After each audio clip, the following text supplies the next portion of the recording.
Hey everybody, I'm Michael and this is Nifty Metaverse. And today we're going to be looking at the NFTs that are currently available on the OpenSea right now to buy if you were looking at them. Because as a lot of folks out there, I'm looking at trying to pick up an NFT as something that is pleasing visually, obviously, and also something that has value to it. So today, I'm just going to look through what's available on OpenSea, what I like that's on OpenSea, and not necessarily looking at value in the sense of just what is going to go up the most in price, but also things that I would actually enjoy having if I ended up having to keep it, because we know the market is volatile. If I end up having to keep it, I could put it up or keep it and just kind of enjoy looking at it. Now, first of all, I want to get into it before we do any of this. I'm not a financial advisor. This is not financial advice. This is literally me just talking about NFTs that are here and what I like about them and why I think they're interesting. And I may talk about why the value may go up or may go down, or if it doesn't go up or doesn't go down, but this is not advice. Do your own research, take a look at all your own stats and figure out what you want to do and if you like it. And if you want to buy it, buy it. If you don't want to buy it, don't buy it. But whatever you do, it's not because I advise you to do it. Okay, so let's take a look at OpenSea and see what NFTs are trending right now and which ones are kind of catching my eye, which ones I think are visually pleasing and interesting and maybe possibly going to grow. So first, we'll just kind of open up the trending and look at the different ones that are available today. You got the X-Rabbit Club, which I think is kind of cute. We got the Super Yeti, the Chubbies. I like the Chubbies because well, it's January and all of us have kind of been through the holidays, and maybe some of us feel some affinity with the Chubbies, being chubby myself. There's the 1989 Sisters, which seems kind of a cool, very artsy project. Maybe we'll have to look at that one. There's some of these other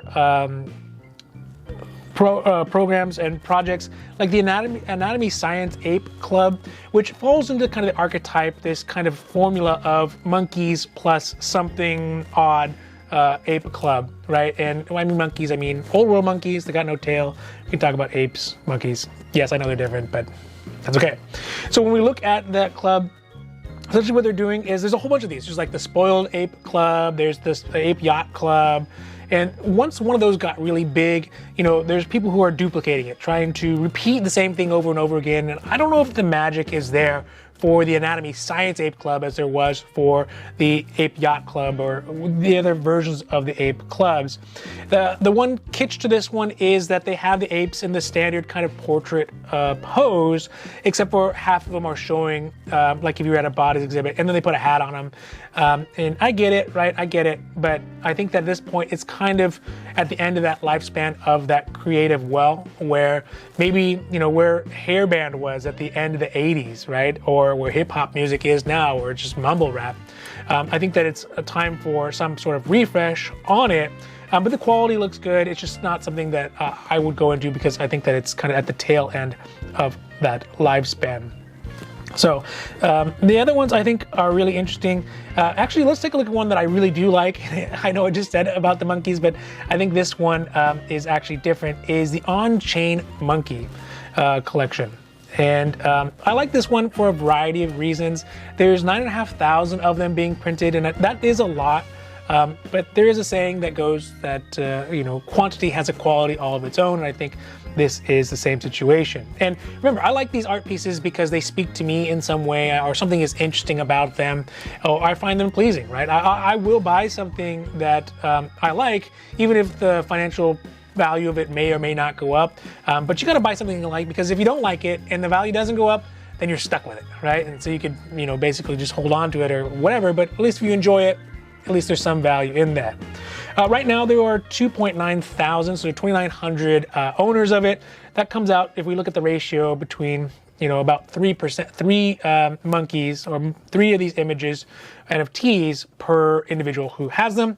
And the floor price is at 1.32 Ethereum, or with 4.7 thousand of them traded. So about half of them are already traded. And we look at the lowest price one at the moment. you know, that comes out 0.65, Monkey 1335. That's $14,000 in real US dollars. So it's definitely not the least expensive NFT that's out there. Obviously, it's getting hype. It's on that first page of OpenSea. So it's something that people are seeing. And the general vibe of it, or the feeling of it, or the format of it, is that it's not complex, right? They didn't put as much time or energy into developing maybe the specific graphic as they would for those Ape Clubs or some of the other ones. You know, it's basically just two rectangles and a circle with a monkey in the inside. The color palette is what I would call, let's call it kindergarten chic, right? These are something that you would see on building blocks, or you know, the square goes in the square hole and the circle goes in the circle hole, and that's not necessarily a bad thing. That's not saying that that's bad. It's very easily consumable. I mean, I look at these and it's pleasing. These kind of color variations are, again, easy to consume. It's easy for the eye to take in. It's easy to appreciate. So I think that has a nice appeal to it, and you don't need to like sit there and kind of stare at it a long time and try to like appreciate it that way. You can just look at it and be like, oh, this is enjoyable. Circles, squares, bright colors. Now, the other deeper meaning to it is that when we look at the different monkeys, they have different facial expressions and different colors, which obviously reflect how their internal workings are going on, what they're feeling internally, or what the artist is feeling when he's making these monkeys. When we look at the most high, expensive priced ones from the top down, you can see that this monkey here, number 1422, actually looks pretty human, right? He looks, the colors kind of make him seem a little bit more humanized than maybe monkey 314, who has like a maroon and a green. I like the colors. It has a very nice combination together. And but I mean, on the high end, monkey 1043 is $1 million and $1,049,268.68. So he is quite pricey, and if you do like this one, it's going to be on sale until February 16th. So whatever you bid is on there. So let's go back to the lower end, where I like to dwell, because I'm not going to spend $1 million on a picture of a circle square monkey. But so let's take a look at OnChain Monkey number 1335, because he really does exemplify something that I think is interesting. And so let's bring him up here. Right now, 1335, Monkey 1335 is at $14,057.86. And so when I look at him, let's talk about just the design elements that are for this monkey and can be extrapolated to other monkeys and other things moving forward. Let me bring that up. All right, here we go. So first things first, when I look at this, the thing that I like a lot about this monkey is if we draw a line right down the center of him, is the asymmetry. I know some folks, especially as humans, we like to have things in little boxes and things that we find that are neatly organized, where it's fair on each side. But for this design, I really like the asymmetry. So you can see if you draw a line down the middle, he's got the earring, he's got the, what I guess is a toothpick, and he's got the pocket. They're all offsetting this symmetry on both sides. The other thing is that the outfit that he's wearing is kind of ridiculous, right? It's almost got like a 20th century, 19th century bellboy vibe to it. And realistically, January 16th, 2022, nobody's wearing a perfectly square hat anymore. So it's quite literally a monkey suit, and this person is a monkey, and he is not amused. Look at the look on his face. This is a face that is saying, I don't want to be here, right? Like, I'm here, and I'm doing the job, or I'm in this outfit for whatever reason that I need to be in it, but I don't want to be here, right? I'm doing it because I have to. I got bills to pay. I got I got rent and things like that. So he is not amused about it, and I think that kind of taps into the feel that all of us have, especially right now, who are doing kind of maybe more traditional jobs in the daytime, that put us in a situation where maybe we're not wearing the outfit, necessarily the monkey outfit, but we have to support the cause, support the culture, support the vibe of being in this monkey suit, acting in a specific way, even if it's not a way that we want to act. So I think that this really taps into that feeling, at least for me, and again, these are all just my opinions, this is a taps into that feeling for me, and that's what makes it appealing. I can look at this guy and be like, yeah, I know, I feel what you're going through, right? Like I feel it. So he really kind of taps into that.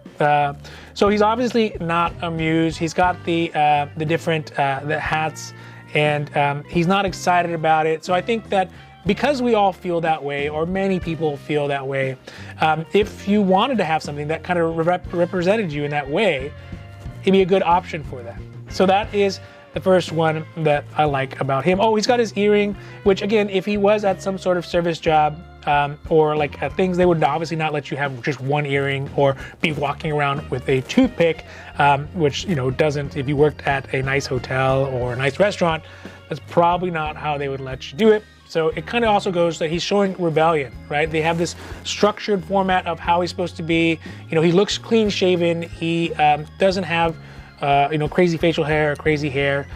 So he's in it, but he's, you know, his little signs of rebellion are, one, his attitude, and two, his earring and toothpick, and things like that. So I think I like this one. When we look at the overall cost for him, $14,000, that's a lot of money, right? That's a lot of money that you put on an NFT. But it does look like, you know, the prices are going up, and obviously I'll let you make that choice about it. But, you know, I do kind of like it. Now, in comparison to some of the other monkeys that are on here, I think that when we look at, say, for example, oh, those ones are already gone. There's some monkeys that are not wearing any clothes, and I like that too. And I think that's a very different feel to it than this monkey who's wearing the monkey suit. Let's see if I can find one. There was one here, but it already got sold. Here we go. He has clothes, but he has a hat. So this one has obviously this monkey has no hat, but has a shirt. So maybe he's off the job. So let's look at this one. Which is OnChain Monkey 1911. And I'm not going to draw on him too much, but let's just take a look at him. And you can see the big difference here is that the symmetry is there, right? It's perfectly symmetrical. He's not wearing any clothes except for a hat, which, again, might be more of a deeper meaning. More like the hat that he's wearing, this hat that he's being forced to wear, maybe a personality is being forced to wear, or a culture is meant to buy into, is being forced upon him, even in his naked self. He's not wearing the clothes. He's at home, maybe. He's in the shower. He's in the bathtub. And so this basically intellectual clothes or personality kind of clothes that are being forced upon him, or something that he carries with him all the time at this point, because he has a necessity. But even though he's naked, he still has it with him. He takes it home with him, and it never rubs off. And again, I think that a lot of us feel that. We come home from work and we think, you know, this is how we have to be at work, how we're expected to behave at work. Same thing. You're sitting in the shower, you're like, oh, did I forget to do that?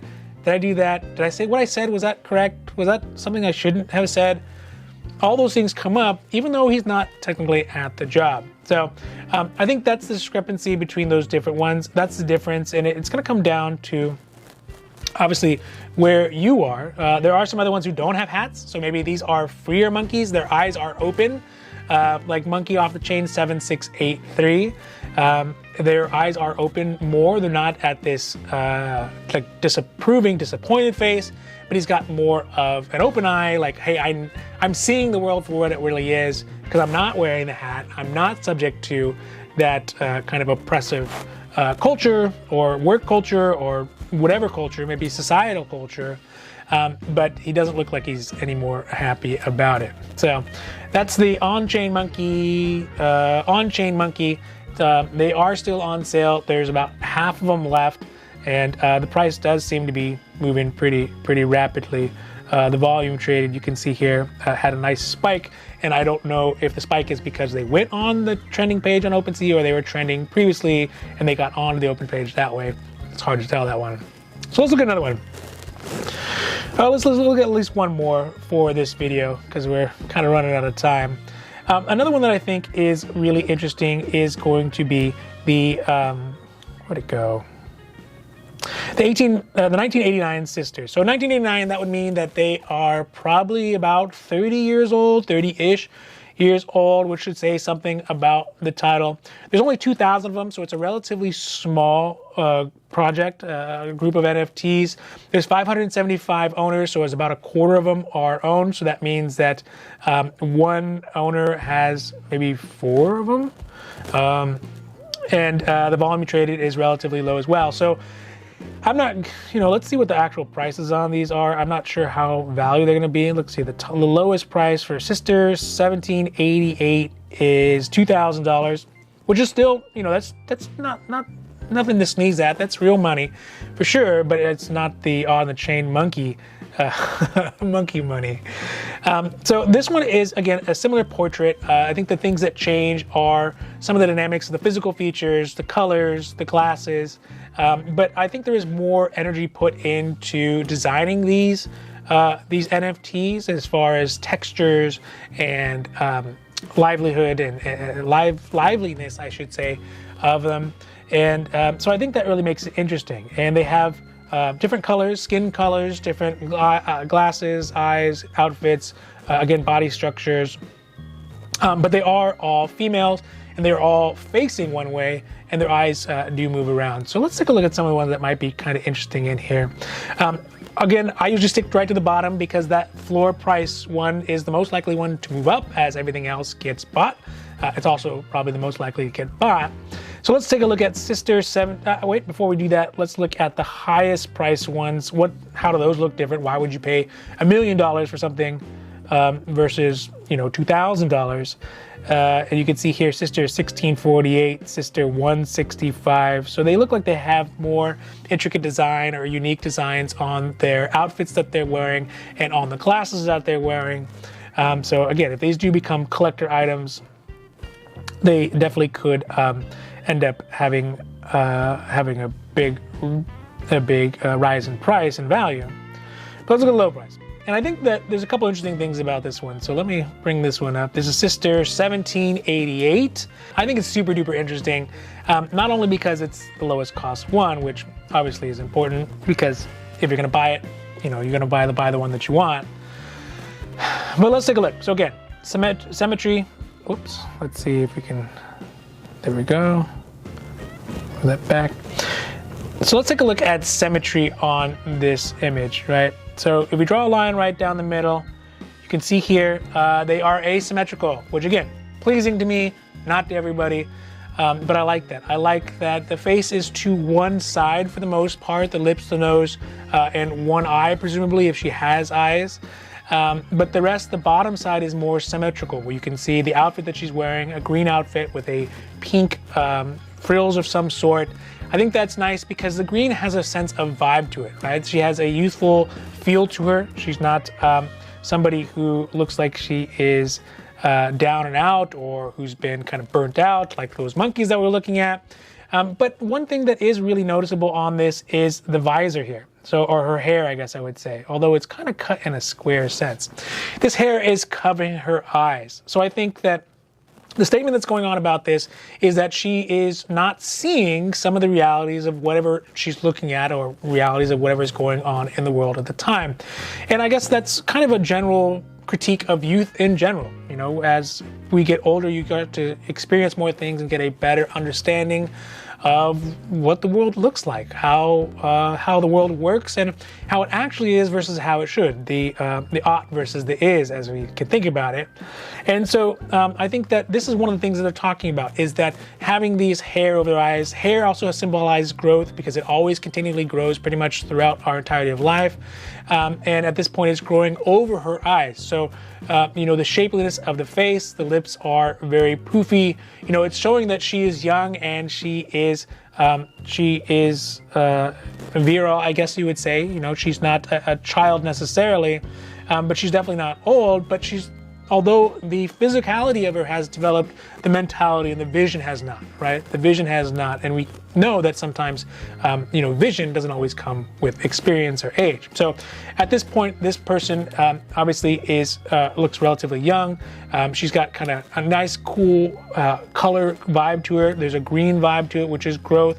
the squiggly lines have a little representation of kind of the turmoil that folks go through at this time when they're young. You know, if you remember being 21, 22, 25, maybe you are 21, 22, 19, 25, you're starting to experience the world in a new way, and you don't really fully understand why it works that way, but you definitely know that it does start to work that way. So I think that this one kind of taps into that feeling that, again, a lot of us have right now as people, or as people who are going through their life cycle and growing, that, hey, you know what, there are things out there that we don't understand, but what I can do is just grow to be myself as much as possible and kind of be ready for anything. Let me put on my outfit that I'm ready to go, my growth outfit, you know, and be able to kind of take on whatever that comes, and I have no doubt that she will. So I think that one of the things that might be off-putting is that since it is a female, a lot of people may not want to buy that. I think that a lot of folks in the NFT space that we know are mainly male, right? Including myself. So I think that, you know, some of the males, or some of the people who are currently buying a lot of these NFTs, we'll go back to OpenSea here. Some of the people who are buying these ones, they may not want this kind of girl power, you know, story.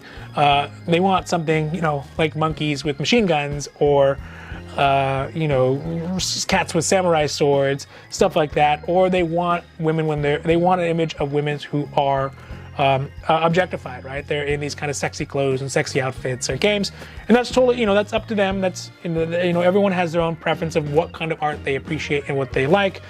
So I think that one of the limiting factors on this one could be that it's going to be more of a sophisticated appreciation for it, or for a person who's going to relate to it is 50% of the population in real world speak, but, you know, a much smaller percentage of people, females, who are on kind of the crypto world, and that's just kind of the unfortunate value. But that could also be a important thing to consider, that if you get it now and down the road, as that does begin to grow, this one might actually be way more valuable, right? Someone says, hey, these early NFTs that were minted early on for that are appealing to you know, women and a general audience much larger, later on that could be way more valuable than where it is right now. So $2,000, it's not cheap, that's not nothing. That would be something to consider. Maybe it could be a gift, right? It could be for somebody who who's maybe in this situation in their life. You know, 1989 sisters means, again, they're kind of in their early 30s, where that is a developmental stage. Being in my early 30s, having been in my early 30s, you know, I know that, and it may be a different experience for a person who's a woman, but you know, I think that if you had a similar one for men, it'd be the same. You realize that life begins to change at 30, your goals begin to change, you begin to change, what you can and can't do, and what you understand begins to change. I think that is represented pretty well here. So when we look at some of the other ones, I'm not going to go that much into detail on those ones, but some of the other ones, there's one that obviously just disappeared, the one with the glasses. So it seems like anyone that has glasses tends to be a little bit higher. I really like this one as well, just because of the color palette. You know, it's, you know, if you're drawing kind of true to life people, not true to life, but you're drawing people that may or may not have existed. This person, you know, she's got kind of a cool side to her. She's got the pink glasses, so it, you know, it's an obvious attempt to offset the other color palettes that are on her skin color, her outfit color, her hair. You know, the pink just kind of is a splash of color that makes it interesting. And this one's twice the price, right? So it's sister number 1711. And that's at $4,908 or 1.469 Ethereum. So, you know, I think that there is something here for it. Again, at the price, I think that if you're going to go short term, this may not be the best opportunity. You would probably want to go with one of those Ape Clubs, or if you have the money for it, or some of the other NFTs that are going to be attached to some of the gaming systems or future gaming systems. But if you really kind of appreciate the ethos that's being projected here, the feeling and the emotions that are being injected in these pictures, this one might be a better one to hold on to for a while, put it up somewhere, enjoy looking at it when you can. And as the crypto world begins to look more like the general world, they may have a much higher value altogether, or just hang it up and enjoy it. So All right, so that's it for today. I think that's enough for the NFTs. So I gotta get going. I don't have a ton of time left. But I hope you really enjoyed this kind of review of the NFTs that are available today on OpenSea. I'm gonna do more of these just as I go through them and I'm looking for ones to buy. I find things that I think are super duper interesting. And again, I'd love to hear what you have to say about that. If you see something that maybe I don't see, or a correlation I don't see, or maybe, there's gonna be tons of stuff I don't see because I'm not you and you're not me. And there may be things that we see together, but I'd love to hear what you see in the pictures, the feelings and the emotions and the connections that you all can make that I missed, because that can add to the value, the aesthetic value, the pleasure value of it, as well as it may add to a better understanding of which ones might grow in a real dollar value or in a real monetary value. So that's it for today. Thank you all so much. Please don't forget to like and subscribe down below if you enjoyed this and you want to watch more and you want to get updates when I do put out more NFT reviews. I look forward to doing these kind of more often as more new ones come out. So other than that, I hope you have a great rest of your day, and I look forward to having you all and me and everyone join us together soon.